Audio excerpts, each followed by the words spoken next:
In 3, 2, 1, here's your Growing Wisdom Minute for Friday, the 5th of June. Let's talk rainfall and lack of it.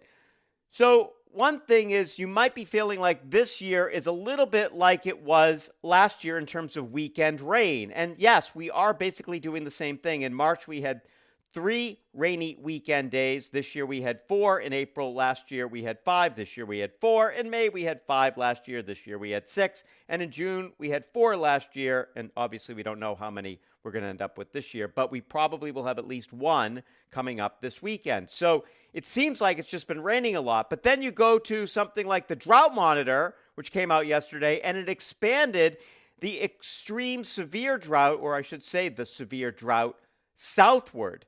And now it's into Boston and into Metro West and all of Essex County and much of the eastern half of Middlesex County. And then you have moderate drought conditions for much of eastern Massachusetts east of Worcester. So, yes, we've had measurable rainfall on the weekends, but the problem is we haven't had enough.